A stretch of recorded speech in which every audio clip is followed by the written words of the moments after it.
Today we are taking part in another podcast episode of the Downtown Den, and I've got a great panel here to discuss basically how the coronavirus is affecting the property industry in Birmingham and their business. So what I'll do is I'll let the people introduce themselves. So Alex, over to yourself first. If you can introduce yourself and where you're from, please. Yeah, afternoon everybody. My name's Alex Tross. I'm Director and Head of Office Advisory for Lambert Hampton in Birmingham. Perfect. And yourself, Deborah? Hi there, I'm Deborah Ritchie. I'm a partner at Knights PLC. We're legal and professional services, and I'm a construction law specialist. Perfect. And last and not least, Rob? Yeah, hi, my name's Rob Day. I'm Chairman and Founder of Blueprint Interiors, and we're workplace consultants and design and fit-out specialists, primarily in commercial interiors. Perfect. Thank you, guys. It's a lot easier when you're in the room because you can just go from left to right or right to left. But on the screen, everyone's changing here, so it's getting a little bit used to. I think the key thing is just to let obviously members know who are going to be watching this what the Downtown Den is. It's very much it's a place for business people to get together and discuss unprecedented times. I think I did a webinar the other day, and I said this is probably one of the most unquestionable, probably the worst time since World War II now. That it's out of everyone's control. No one knows really what's going on, and we're all waiting for direction. So I think having webinars like this to get together and discuss what can happen and how people may be able to help and how we've all adapted our business lives, then certainly might help other members within Downtown and further networking communities. So let's get straight into it. I've got a few different questions for you that I'm going to hit you off with.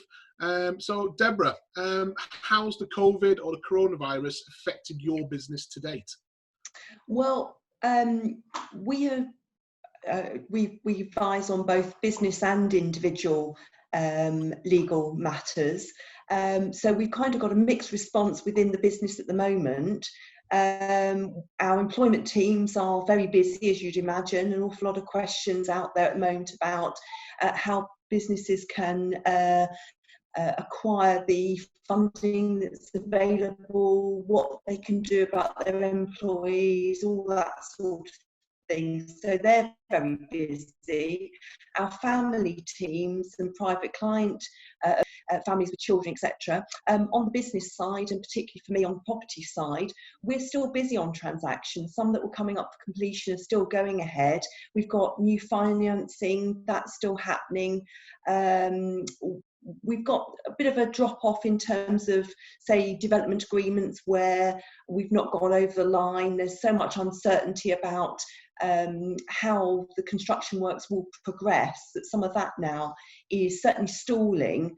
I think we're all just waiting to see how long this is going to go on for, and then once we have some sort of idea of that, I think things will start to gear up again. It's very much an on hold as opposed to things going off completely. So, at the moment we're busy. I think, it very much depends on how much longer this lockdown is going to go on for, as to how that will go on going forward. But the business itself is doing very well. We're all working remotely. We have been since the 13th of March, so we went a bit early, but we've been able to do that very successfully. So yeah, that's been great news, actually. Okay, perfect. And I picked up on one thing you said there. Obviously, you've still got completions happening that are already in there.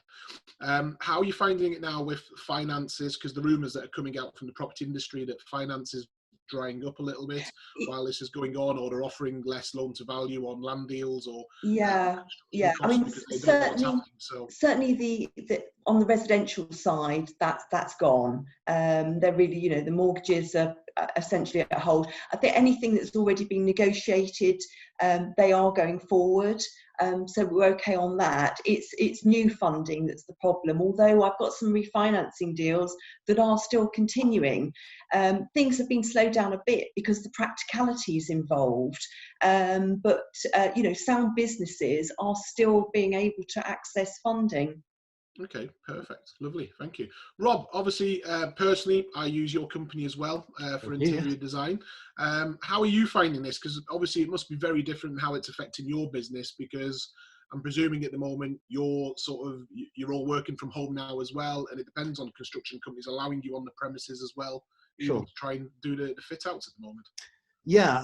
So when I introduced myself, I made it clear there are really two parts to our business. We're very much a design-led business, and in many respects, the workplace consultancy is the first time people meet us, really. So our ability to deliver projects is one of our unique selling features, I believe. But also, it's clearly the one that's been affected most. So after the announcement last Monday, I think it was 8:30. By 9 o'clock, we'd already considered and drafted our response to various clients where we're on site. So I think it was 9, 10, 11 maybe sites where we were on site. And whilst we've witnessed people attempting to continue to work, we were very clear that the ability to maintain correct social distances and to maintain the enhanced level of hygiene on a site would be silly, really, given the gravity of the situation. Obviously, we're under contract with a number of clients under formal JCT contracts, for example, or under simple purchase orders. But in every respect, we were able to discuss and negotiate with clients in the first instance a 3-week suspension of works. So that's the sensible thing to do, and I think it gives a degree of certainty to everybody at that point. We were able to secure sites, leave everything safe, and wrap up everything on the Tuesday morning. We were able to achieve all that by midday Tuesday, which was our target over all those sites. Now, having said that, the other component of our business, so projects where we're already engaged with clients in producing the design work, we've been able to continue with those. And in fact, it's fair to say that our client base has, broadly speaking, continued to encourage us to deliver that phase of work with them. A couple of smaller clients have postponed projects where it's been possible to do so because I think they are naturally concerned for their own cash flow and potential viability. But it's fair to say our client base is represented more now by people who are the kind of work we're doing. These are for clients who are doing strategic investments rather than sort of ad hoc refurbishments. So that's good news for us in that we've over the last 2 to 3 years in particular, we've grown and created a degree of stability and resilience in our business. So that's good. Interestingly, we are on the Friday before that. So yeah, that's only 2 weeks ago. We had 3 individual inquiries where clients had approached us, one of which is a significant sized tender for us. And we've got to get the answers back by this weekend, in fact. The project, the client wants the project to be done in June, by the end of June. Obviously, that's ambitious. That would appear to be ambitious given what we currently know. But the bottom line is there is still an appetite for businesses to grow on a strategic level. Anything opportune is, I think, quite rightly being put on hold. But as far as other things go, these are simply postponements, I think, at the moment. I suppose what might appear to be a fairly sort of ebullient attitude at the moment is really as a result of the thinking we've all done over the last 2 weeks. But we've come to the conclusion that we only need to hang on for another 7 or 10 days from today, I would suggest, to understand much more accurately how long this whole thing's going to last. So that's probably, by way of clarification. I'm not being ludicrously over optimistic. It's simply a question of we've got to accommodate a 7 to 10 day timescale, I believe, from today to understand exactly what's going on. I think within that timescale, we will be able to much more accurately predict when we can return. So as Deborah said, I think we can realistically think about the world beginning to change back to normal sometime during May, potentially. Oh, fantastic. And Alex, yourself? Hi, James. You've frozen there. How are you finding things at the Johnson? I'll just repeat myself. Yeah, so please. Obviously, head of advisory at Lambert Smith affected your business at the moment. I'm sure you're getting lots of calls from some of your contacts at the moment asking what to do or how to get through this. Yeah, I mean, property is a very broad church. There are elements of the sector that have to keep going in spite of the challenges. So if it's property management, that has to continue. There's quite a bit of activity around the rates position now for a lot of businesses, so our rates team's very busy managing those queries and what have you. For me as a transactional person, that has fallen off quite a bit, as you'd expect. We can't get on site even if we were asked to do so because of the safety concerns and what have you. But more importantly, it's really about businesses being able to take a view as to movements within their sector.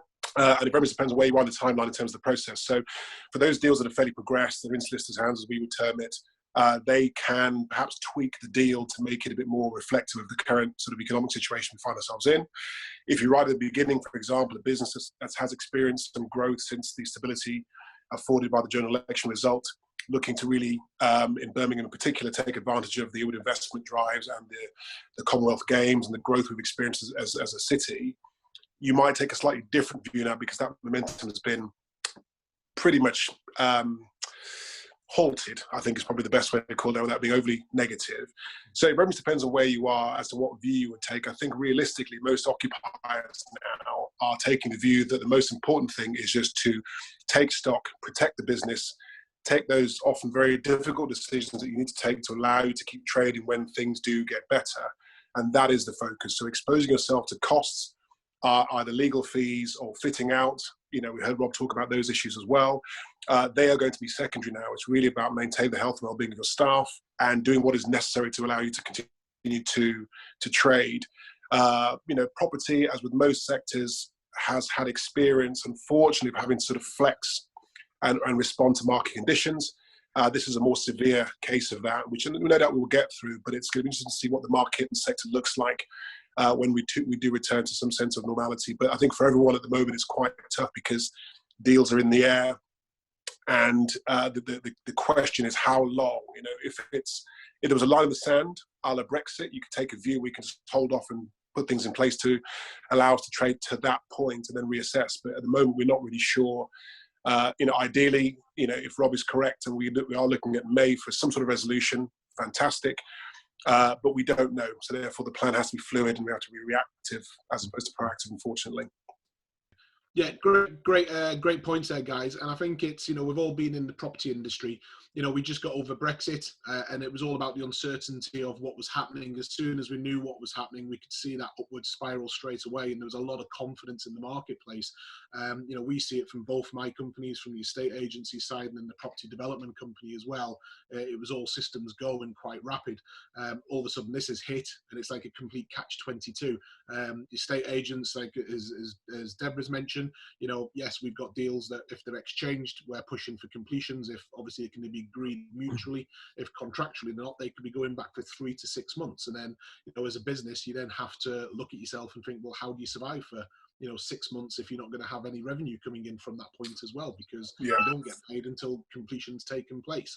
On the development side, it's the complete other way, because like you've just mentioned, Alex, there's people there who are looking to get deals that might not be going through anymore. They might put it on hold, and as a developer, we're sat looking at everyone going, right, we like that site, so can we benefit from this at that point as well? But it's also about making sure that things are done correct. So on our construction sites, it's working with the contractors and making sure they're adhering to all the government rules at the moment to make sure that there's only necessary personnel on site from that. So naturally it will slow things down, but I think everybody can look at it and say, yes, this is one of those that unfortunately we all have to sort of suck it up and see and get on with it. But I agree with Rob.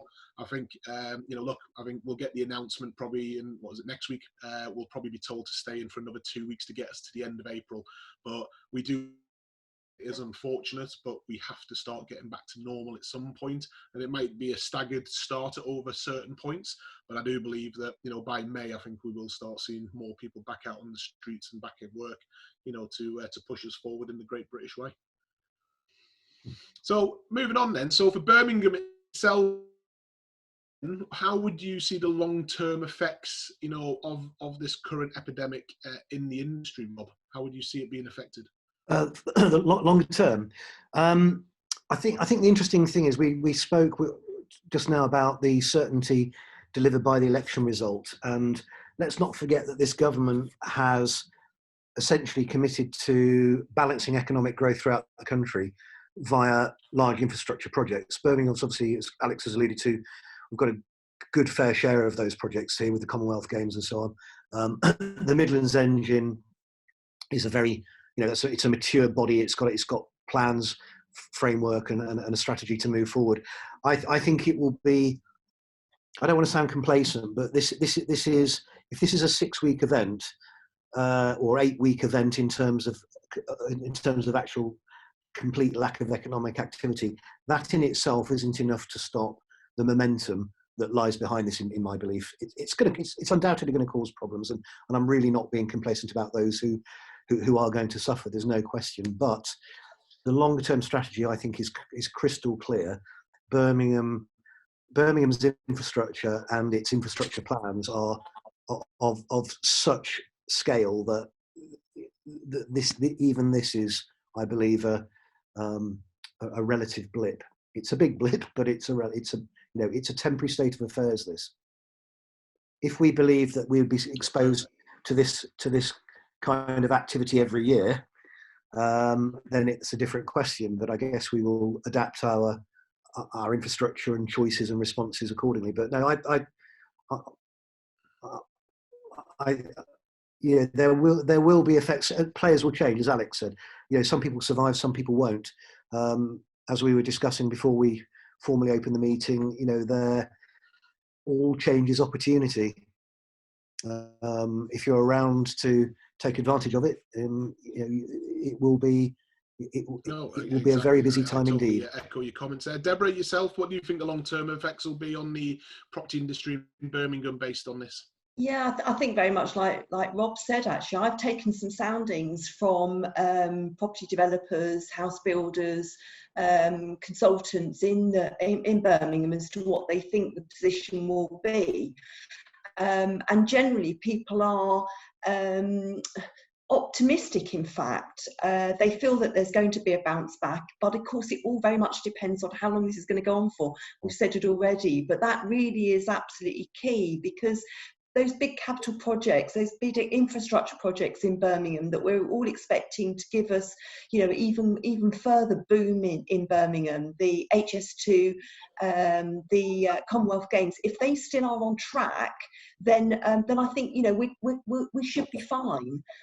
House building is going to have to continue. We desperately need new housing, so we ought not to see any real fall off on that. It's just going to be a matter of bounce back, isn't it, really? And if this is a longer period when we're off, then we can expect the economic decline of businesses to be such that that's going to cause us a problem. But if it is just a couple of months, then most businesses that are on a sound footing will see that through.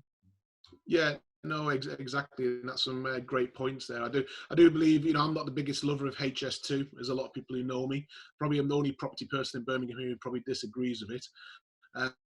I think you have to have it continuing, because this is where a lot of employment is going to come from, and shelving these projects at the moment, because like Rob said, this could be 6 to 8 weeks. We don't know. It could be 6 months. None of us know at the moment what's happening. So yeah, I think these projects have to stay on track at the moment to show the resilience for the city, to be honest, more than anything else, because Birmingham's certainly on the up. So Alex, what's your take on this, on the long-term effects that it may have? Yeah, no, I think I agree with what's been said so far. I mean, the reality is these infrastructure projects are long-term projects. So I think even in a relatively worst case scenario situation, they will survive long beyond the coronavirus impact. There might be some slowing, but ultimately these things are for the very long term. They have generational impact.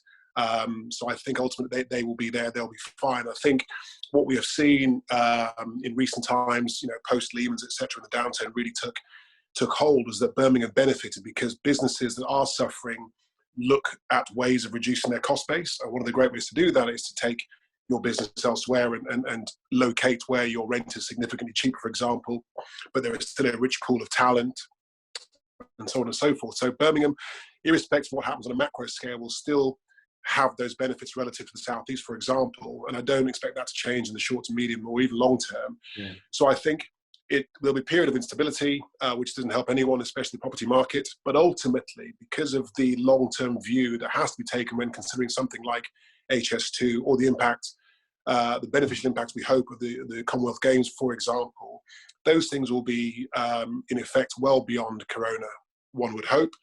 And I think the raw fundamentals that make Birmingham attractive now, in terms of regional consolidation, inward investment, and those sorts of things, they're still going to be in place, and actually maybe even more acute in terms of their value, post-Corona. So I think longer term we are fine. It's really just about keeping things going whilst we are suffering to ensure that we can actually maximise the benefit when we come out the other side. Yeah, no, definitely. And I think, I'm getting inundated with some questions at the moment, is there going to be a property crash and everything? And like I've said, well, the only real way you can have a property crash is if finance dries up or there's not finance available.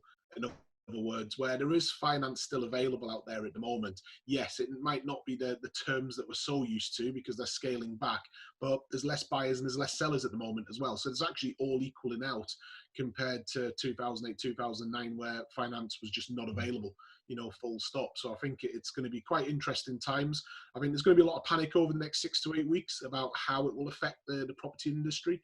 I think there's going to be a few property companies that are going to find it quite hard in Birmingham, to push forward, but it's about adapting. And this is what things like this are for. If we talked about 6, 7 weeks ago, we would never have had this online meeting. We'd have all sat around the table and had this discussion ourselves.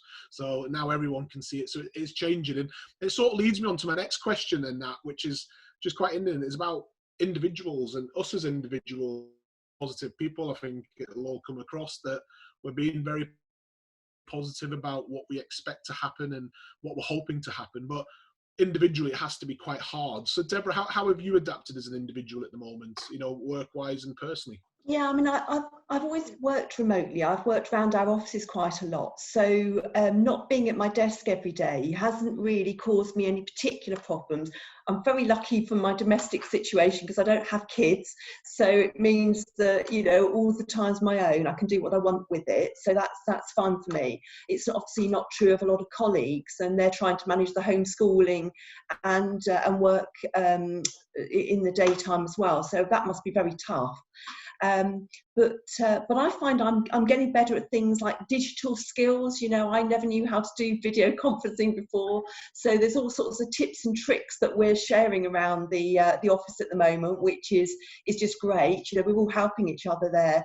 But what I have seen is that communication is absolutely key, and if anything, I'm communicating with the team, the wider business, actually really effectively day by day now in ways that are perhaps more productive than we've done when we've actually sat at our desks and working alongside each other. But the other thing I've also spotted is that we do need to look at pastoral care as well, particularly for the younger members of the team who I think are feeling very uncertain at the moment.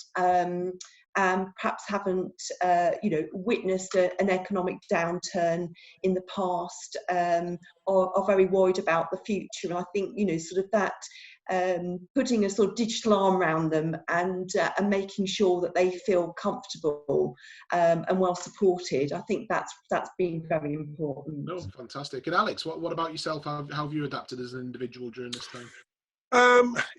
It's been interesting actually, because obviously as an office advisor, we talk to clients a lot about the benefits of agile working and remote working, smart working, and so on and so forth. So I'm having to practice what I preach on a much more sort of aggressive basis at the moment.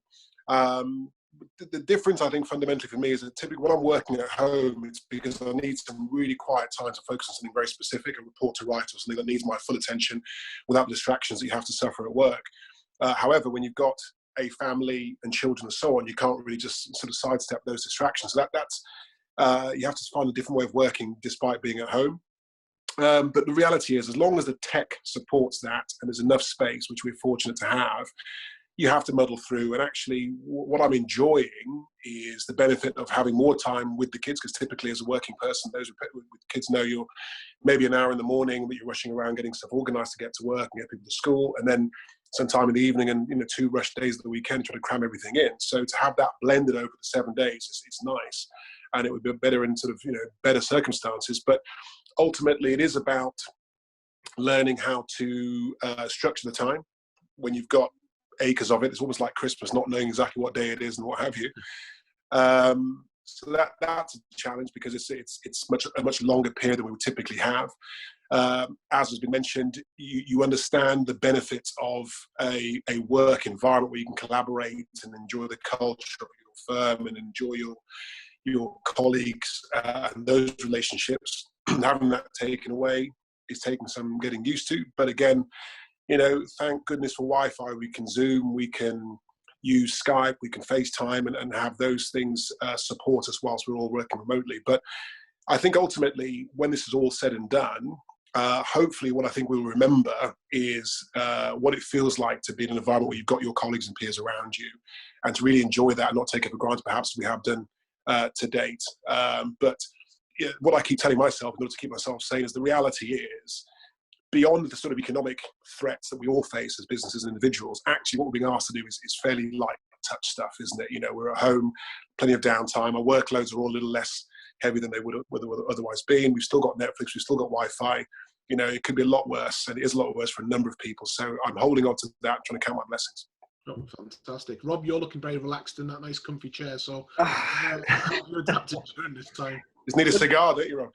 Yeah. No, I gave up about 9 months ago now, Alex, but yeah, it's a good point. I'm going to try and distinguish between the effect on me personally and on the business, because for me personally now, like Deborah, I spend a lot of time out of the office, working remotely.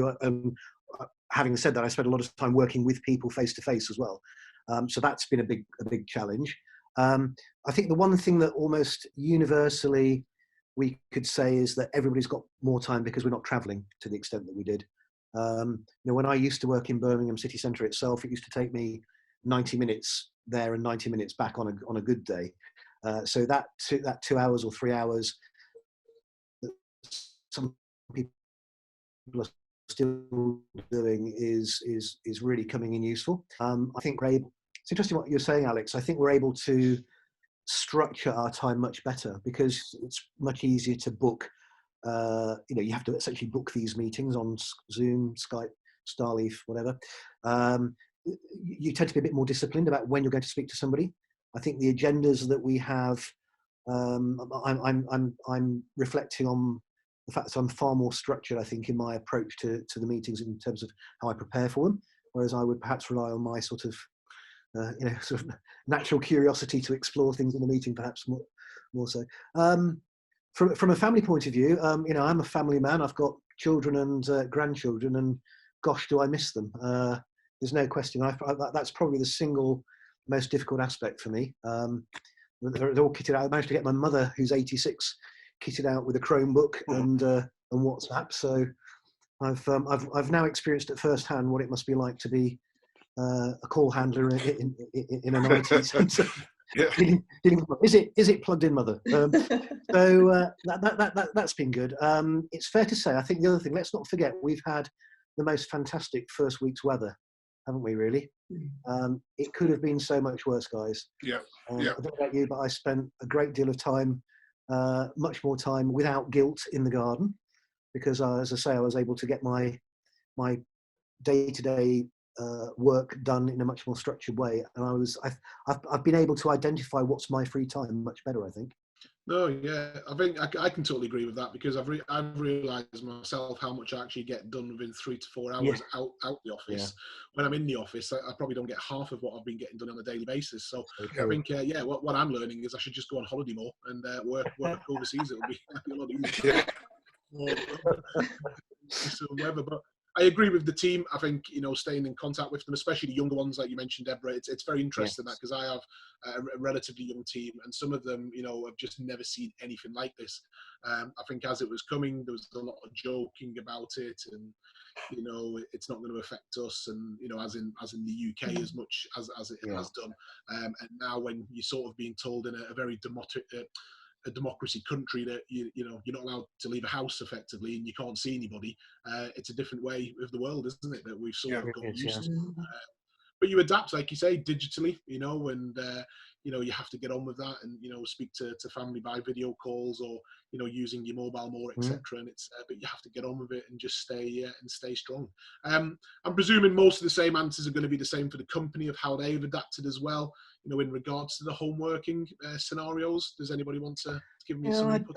It's kind of my subject. It really is this one, to be honest, because it's what we do for a living, and it's fair to say that at any given time, I guess probably a quarter of our people are working remotely, either from home because it's convenient and they can, because they've been equipped with the resource to do so, or from site or from a client or anywhere else. And this is the thing I was thinking, actually, as Alex identifies, agile working is the future. Those companies whose offices are large open plan spaces with lots of people sitting at rows and rows of desks, desktop computers, when they were sent home, I'm guessing that 99% of them on Tuesday would have not been able to work remotely, just because of the way they had worked before. Our company and those of our clients who adopt those practices would have been able, on Tuesday morning, would have just gone, so what's new? We'll just all be doing it today, as opposed to a good portion of us doing it. I think the interesting thing is, I set all my guys a challenge, actually. Yesterday we're having a virtual coffee break. So 9:30 for 20 minutes, we all log into our WhatsApp group and we have a chat. And I was saying, do you know what, this is great. Why don't we just maintain this discipline when all this is over? Because that would be good.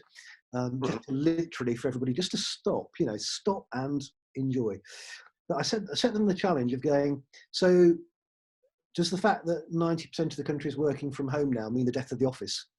So, well, as I say, I think we kind of know what the answer is, and I would say I doubt it, because the single thing that everybody, I would think, can agree with is what we've all missed about work is our colleagues and the face-to-face, the social time that the office creates for us. And when we're designing workspaces, new built environments for clients, I think it's even more obvious now that a lot of offices are spaces that were built for companies and organisations, and those that are being successful are the ones that we design for people.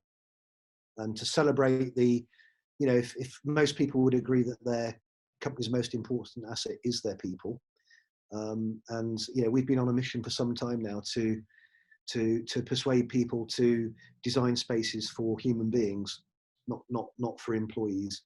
And I think we're going to see a tremendous kickback as we all come back into work, and people will almost, I think, refuse to work in some of the more institutional ways that they were perhaps provided with before. I think they will have enjoyed it, enjoyed the opportunity to work in a much more freestyle way. And I think if we're absolutely blunt about this, the thing that prevented a lot of companies from allowing their staff to work remotely and work in an agile way would have been based around a trust issue, I think. Can we really trust our employees to work? Well, guys, you're going to find out now, aren't you, over the next couple of months. You're going to find out how effective your people have been and are being. And when they come back, why not help them build on what they've learned and build on those new skills? Because I think people will find it very difficult to go back to the old ways after a few weeks of this. Oh, perfect. Deborah? No. Alex, you can go first. No, sorry, Deborah, please, ladies first.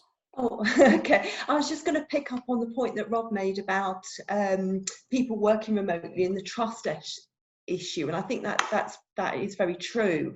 I think businesses might have been questioning how they would communicate if people were working remotely as well.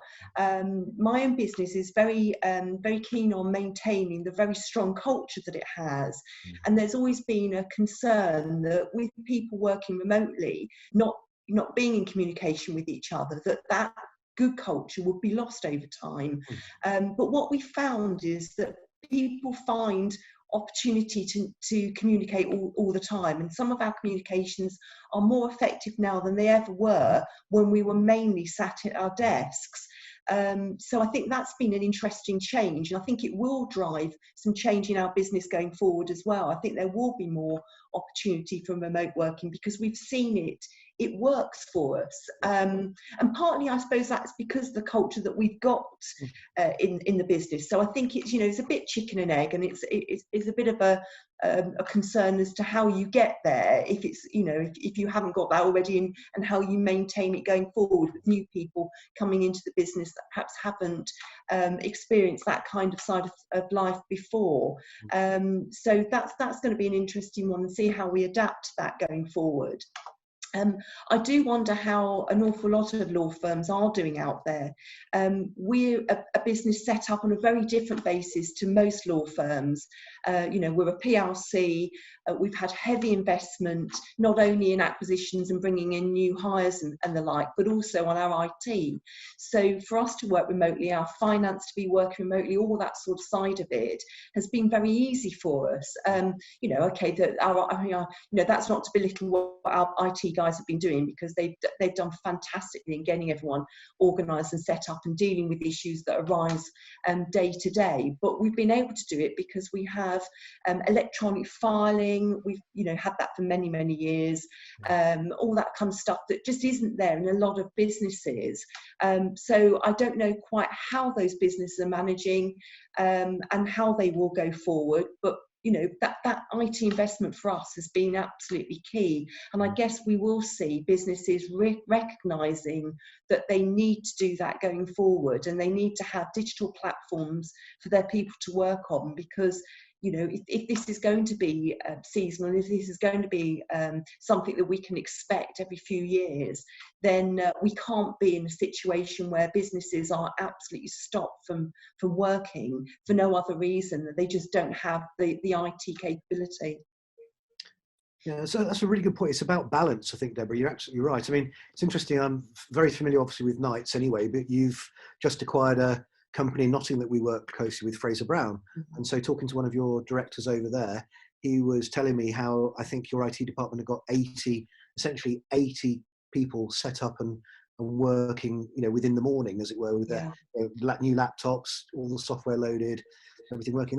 The interesting thing is it's all about the balance. So people will be allowed to work remotely in a more agile way, but not forgetting what I said earlier on about the importance, recognizing the value and importance of socializing. I mean, that in Birmingham in particular, I mean, you know, the whole downtown in business phenomenon is about the social aspect of networking and working together and collaborating and celebrating relationships. Yeah, absolutely. And that you know, something we really missed, isn't it? I mean, I went out for a run last night, and the amount of people that I ran past and said hello to, and they talked back to me, whereas normally everyone's got their head down, earphones in, nobody wants to talk, do they? But we're desperate for communication at the moment, aren't we? And that human on human contact. Yeah, very much so. Alex, you were going to say? No, I think everything that's been said is valid. I think what's going to be interesting is the element that we can't really control this experiment, for want of a better word, is the productivity impact. Yes. Because obviously there's the downturn is due to the fact that we can't trade, we can't do our normal business because of COVID and those restrictions we have to now endure.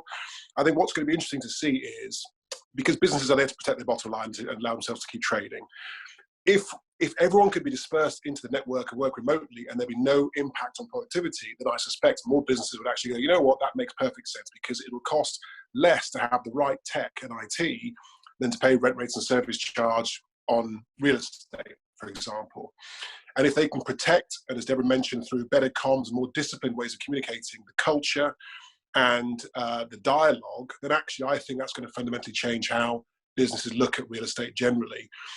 But they need to be confident that it's not going to impact negatively on their productivity. Because I think what's going to happen is that you're absolutely right. Birmingham in particular is built on those interactions, that social network we all enjoy and benefit from. However, I think many of us will actually enjoy the elements of this lock-in, because we're getting things we don't ordinarily get the benefit of.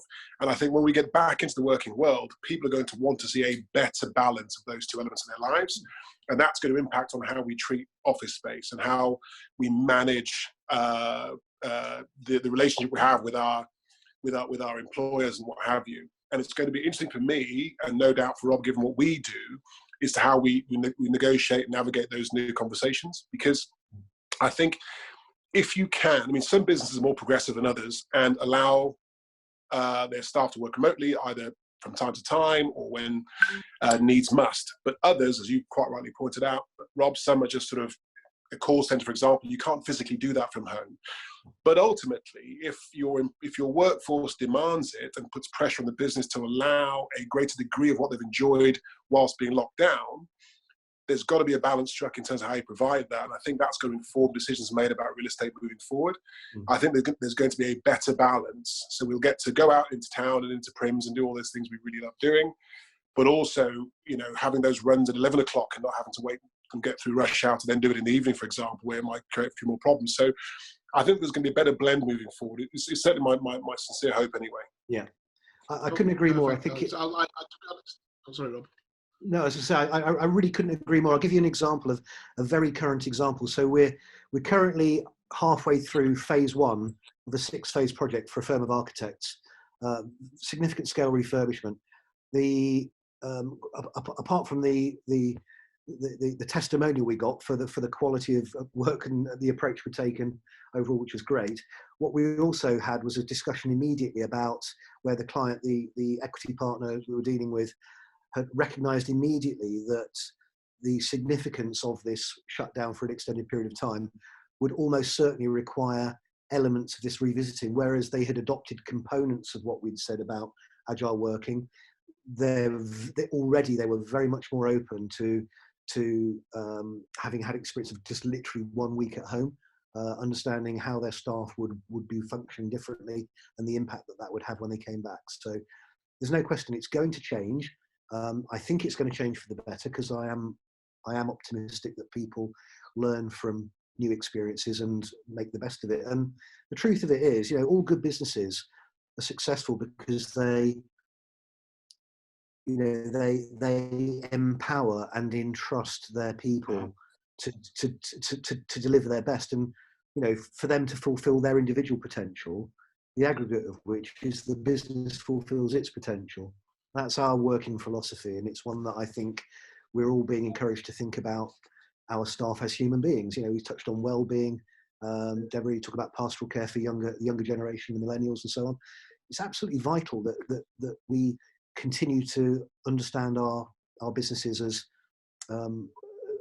the sum of the people that are in them.